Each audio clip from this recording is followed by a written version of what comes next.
My nephew saw that I had on a miniskirt. Then, was this a true story of infidelity? It's funny how life can put you in. You are aware of my unforeseen circumstances. A tale, but I haven't shared it with many others. Regarding it, as it's complicated, have you ever had the impression that you're caught between good and bad, not by your own initiative, but because life you in that position, and that's precisely how I felt. As though the cosmos had a sinister sense of comedy with me, since the joke is all about started on a calm Saturday afternoon. Wasn't accomplishing anything noteworthy, simply taking on some leisurely weekend tasks, that the home remained silent save for the soft hum of the background dryer while I searched my closet to determine what my hands found an antique object to offer. To be clear, I don't wear miniskirts. I no longer typically wear items like that. I believed I had moved past that stage, but I felt a rush of nostalgia when I clutched it. It was an item from when I was younger. Moment when self-assurance felt natural and life was all about having fun and being free. Decided to give it a shot on a whim and slip. I didn't have high expectations, but when I saw my image in the mirror, I had to giggle because it was tighter. Then I recalled, holding on in both I was just playing a joke, which was funny and awkward. Wondering if it would fit at all, when I abruptly heard someone knock on the door. Who could that be? I said to myself. My hair was in disarray, and I wasn't precisely dressed to dazzle, and I really opened without anticipating anyone. My nephew David was standing at the door. David was no longer there as a youngster, he completed a form with broad at the age of 24. Shoulders and an assured demeanor, the type of man who could enter any space and quickly seize notice that he was carrying a bag of tools, making me grin informally. You phoned Auntie Sarah regarding the dripping faucet. Oh, I see. I would totally forgotten that I had invited him to visit and repair the guest bathroom sink. Brushed it off, because I was still a young self-conscious about what I was wearing, yet didn't want it to be a huge deal. I replied, yeah, come on in the restrooms down the corridor. While he was walking past me, I saw him pause for a moment. His gaze flitted in my direction before swiftly avoiding. Maybe it was only my imagination, but something uncommon in the setting. David began repairing the sink while I went back to my closet, yet a strange strain persisted in the atmosphere. It was merely surprising, it wasn't unpleasant. Understand the feeling when someone looks at you remains for too long. Even if I shrugged, they're trying to be discreet, it offends me. Overanalyzing, considering that he is my nephew. However, as I walked past the restroom on my David abruptly called as he was heading to the kitchen. Hey, check out. Yes, Auntie, I said, can you come here? I guess I need some help for a moment. What happened next left me feeling even worse. More perplexed than ever as I went into the restroom and saw David. His sleeves were crouching close to the sink, rolled up to show off his powerful sun-kissed arms, one holding a wrench. And he pointed at the faucet using I believe the pipe is stuck, he remarked. Looking up at me, are you able to hold this?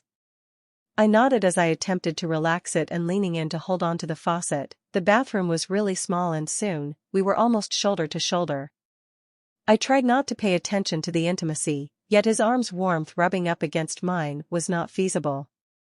As he worked, I glanced at him, and I was able to capture David wasn't focusing solely on his gaze kept darting to the pipe.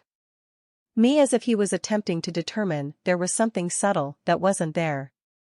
No one else would have observed, but I completed everything as I was instructed to. He broke the silence and paused for a moment before crossing his face prior to displaying his typical relaxed smile. Yes, I'm simply attempting to I promise not to ruin your sink. I laughed nervously in the hopes of relieve the unexpected strain. You're the expert is correct, no pressure whatsoever, but I couldn't help but notice how his eyes continued to focus on me for a moment. As opposed to as usual, a few minutes later, he removed the pipe and got to his feet. Rubbing his hands on his jeans should function like new after being finished. Trying to hold it, I said, thank you. You're a lifesaver, he said casually. Against the counter, looking at me, couldn't quite. I don't think I understand Auntie Sarah. I've seen you wear something similar before.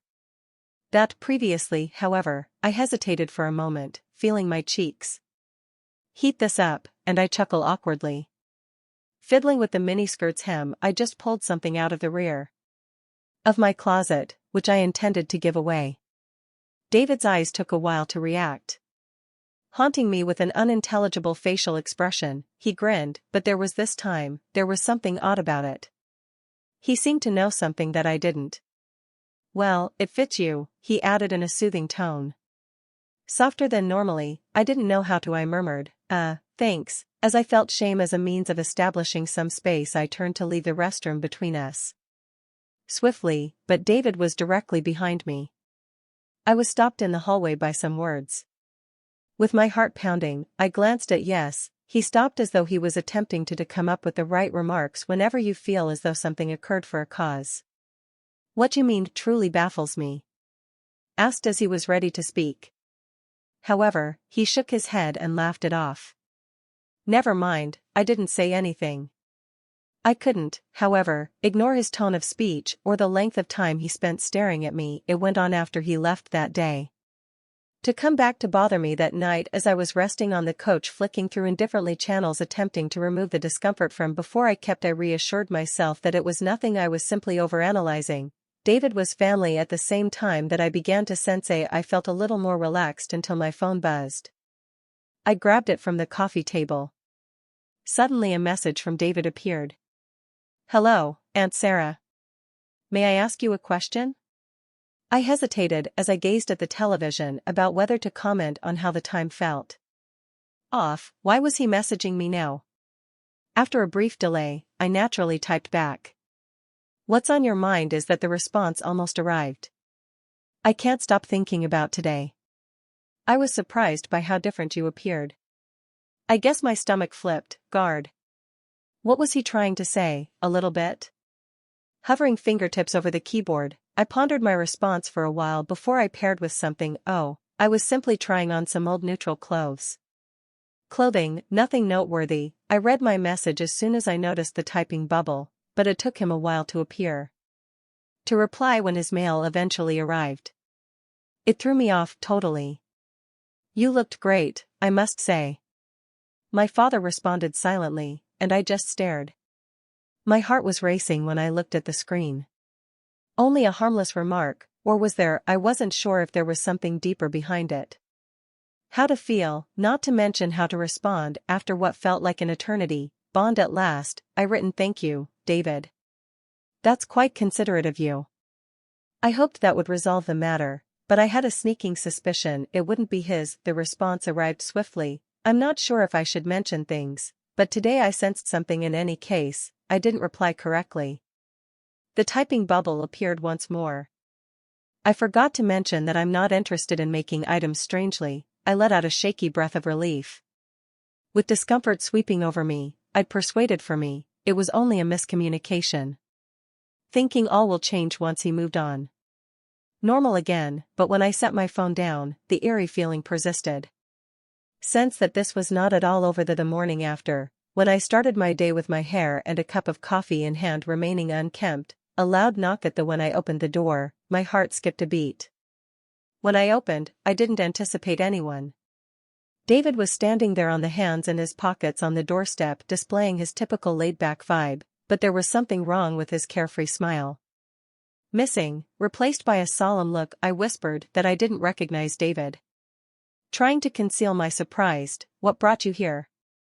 So early in the morning, without having to wait for. He accepted the invitation with a shrug and went inside. Chose to visit while I was in the it was a weak area. Reasons for not confronting David regarding the reality that he didn't live in. Instead, I trailed him into the living room and leaning to close the door he leaned forward, placing his elbows on as he sat down on his knees on the couch, and there was a lot of tension, and I could what? Road is this? I can sense it in the air. Everything was well. I took a seat across from him as well as asked, looking into my eyes as he looked up at I didn't intend to hurt your feelings.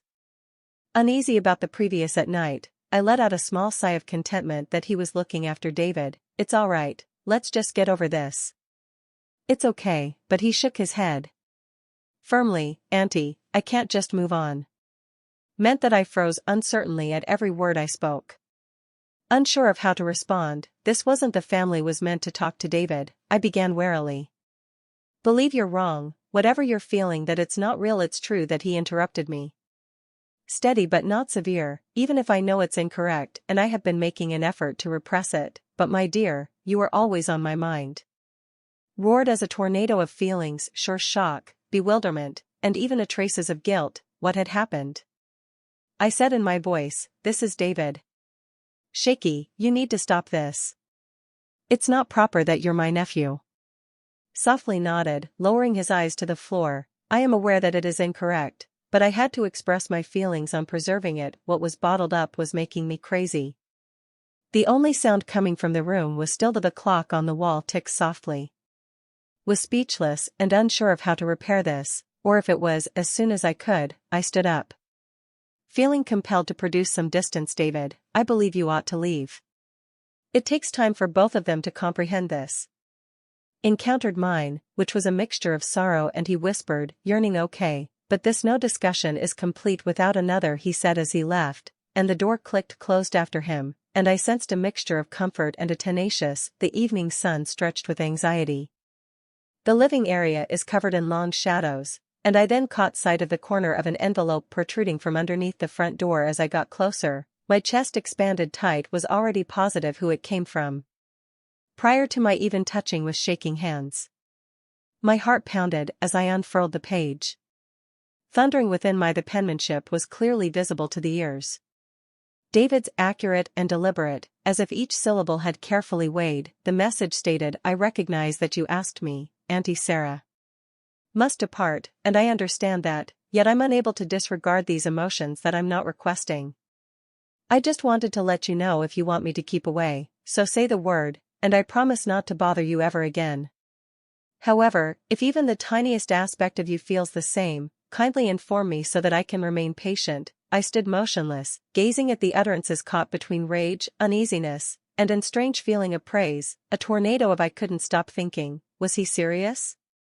Could he really be feeling this way, and if so, why? I folded because I couldn't just brush it off. Stuffed the note into a drawer. Keeping it out of sight, but it persisted firmly in my thoughts. I told myself I refused to respond, and that quiet was the greatest choice, but I knew this in my heart. Later that evening, it wasn't the end when I tried to sleep, my phone rang once more. I know I vowed not to, but it was David. David.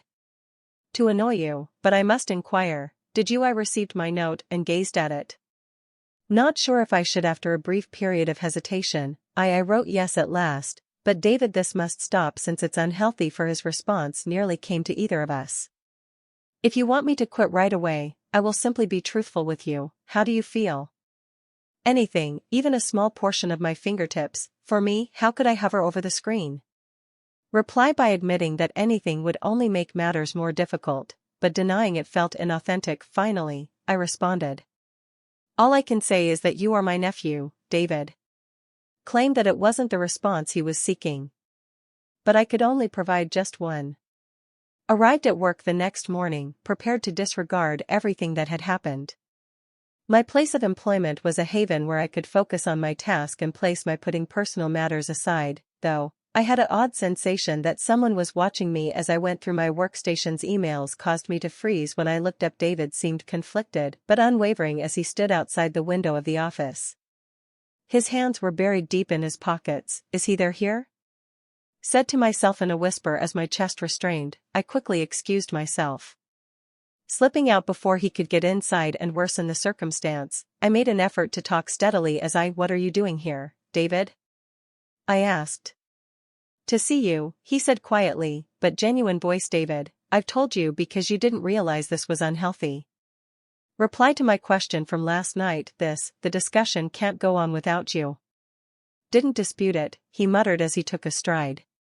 You didn't state that you have no forward sentiments at all. I retreated a little. My fingers gripping the strap more tightly of my purse. This has nothing to do with feelings. David, it's about morality, and whatever you believe this to be, it's not. He let out a big breath and dragged his hand via his hair. I've told myself that it's wrong. That repeatedly, yet I'm powerless to stop. How I sense the lingering effects of his remarks, weighty and unsettling. Not knowing what to mention, I went to. He waved his hand and said, Go, please wait, softly taking hold of my arm. but I froze hard. I looked down to where his hand was. Before looking him in the eyes, there was a rawness to his face, a susceptibility that nearly it's not possible for me to just leave. Wish to make or destroy your life more challenging, he said quietly. I need to know whether there's any chance that otherwise, I'll disappear and you won't have to never see me again. His words were my heart hurts like a kick to the stomach. With the thought of him cutting off all communication, however, I understood that letting this go on would only result in further. I whispered, suffering. David, your family. My voice, this can only ever be shaking. That he sagged his shoulders in dismay as he slowly nodded throughout. Correct, he said, stepping back. I'll leave you alone after listening to you. When I watched him leave, a strange mixture of relief and sadness swept across. I believed that it was finished so that we might finally move forward, but a phone call later that evening destroyed David's delusion. Been in a collision, and upon arriving at the hospital, his remarks shifted. The call arrived late in the day. Evening, while I was getting ready for the night, my phone kept vibrating across the coffee table, and the view of when I saw David's name on the screen, my gastrointestinal distress. But it wasn't David's. This is the voice I heard on the other end. According to Mercy General, a woman's voice, your nephew has been in a critical situation. HEK accident request. I was so terrified that I quickly grabbed my keys and left the room. Without anticipating further details, my heart was racing when upon arriving at the hospital, I hurried through the swinging doors of the emergency room and stared all across the room until I saw him. David's arm was resting on a bed and a small wound on his forehead and a sling as his face turned pale as I drew nearer, yet his eyes maintained that recognizable intensity as he looked. I questioned in a tainted voice, what happened? He smiled slightly in concern. It's just a minor issue, nothing major. I said, accident David, with a hint of annoyance. You worried me so much with my tone. He winced and laughed quietly.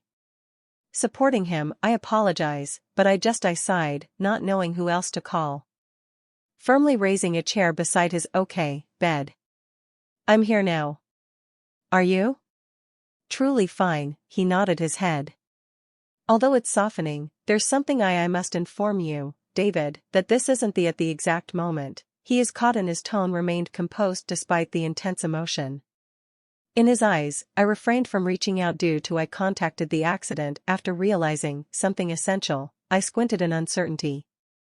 What do you mean by the direction he was going? He looked anxiously down at his hands. Playing with the hospital's edge blanket when I wasn't sure I would survive. You were the only thing on my mind. How much I love you, how much I've ruined everything, and I can't stand it. Her final words, the thought of losing you.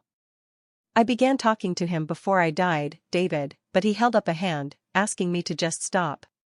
He pleaded in his voice, let me say this. I realize I've crossed the line, almost beseechingly. Limits, and I hate myself for it.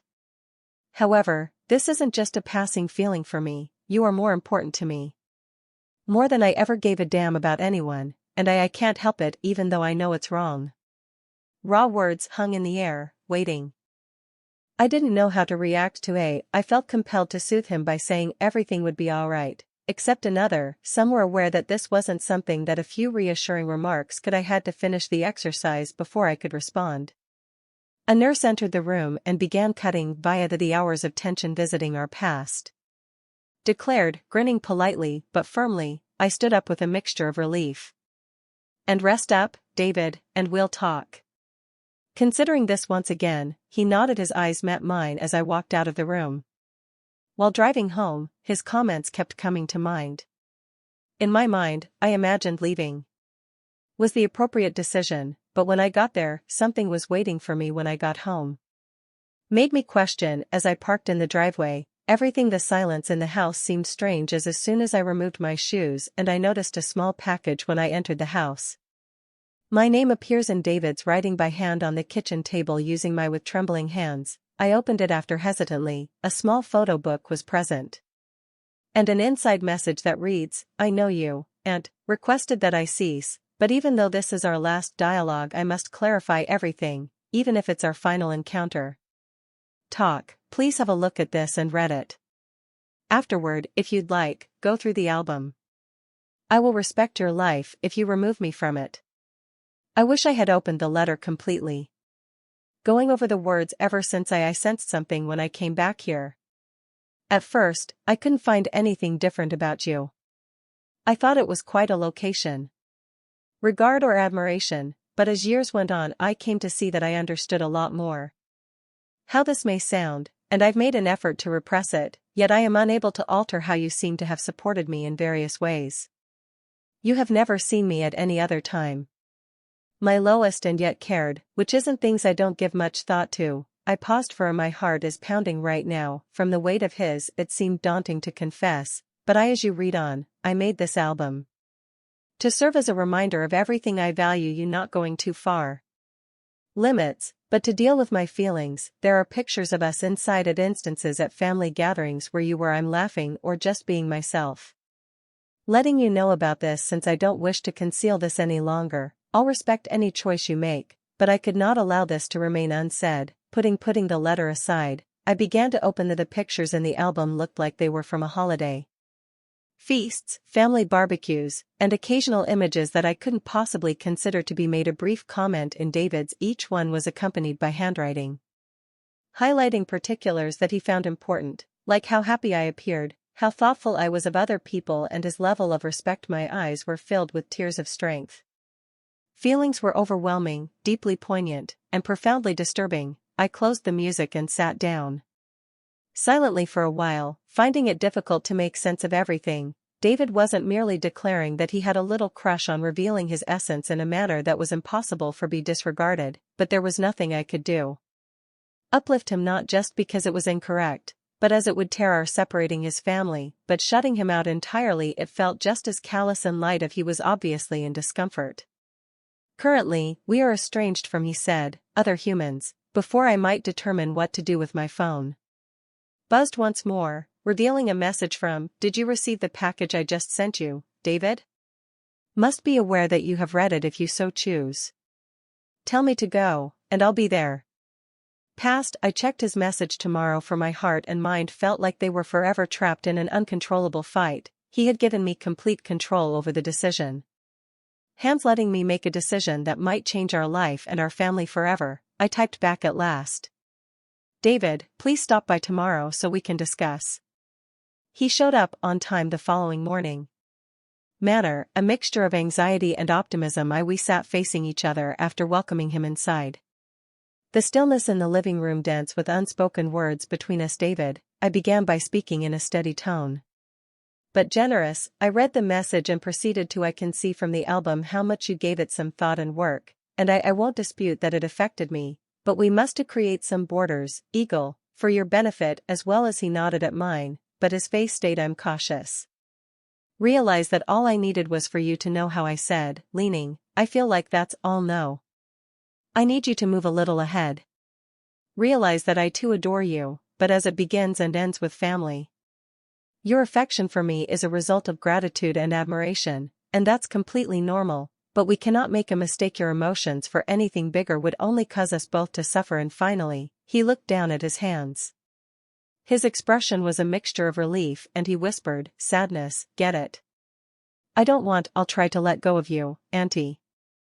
This time I reached out and squeezed softly his hand in a comforting gesture. David, you will not lose me. But you must take some time to recognize what's actually happening in your heart. You might want to think about speaking with someone who can assist you in sorting these. Nevertheless, he nodded again, and for the first time in days, I saw we remained there with peace in his eyes. Extending the discussion a bit more to discuss lighter subjects, his future goals, and his wish to concentrate on his work and interests. By the time he was gone, I felt a feeling of relief despite the fact that weren't quite normal. David kept his promise and offered us both a place where he can spend time alone and looking for direction to resolve his feelings over time. And our connection went back to something that was more like what it had been, free, familial, and supportive. From confusion, the journey wasn't simple, but both of us learned from the experience. Discovered the need of establishing boundaries and dealing with problems head-on while David became more lucid and stronger. Self-reliance and independence from others. Now that I think about it, I'm grateful we were able to handle such a difficult time without the relationship ending, meaning the most family members, which is the conclusion of today's video. Many thanks for viewing. If you enjoyed our material, giving it a thumbs up and forwarding it to your loved ones would be very, thank you. And please remember to subscribe to Adore 30,000 Stories and activate the bell notification for information about our most recent videos. Your assistance is crucial to us. Until goodbye, and be careful next time.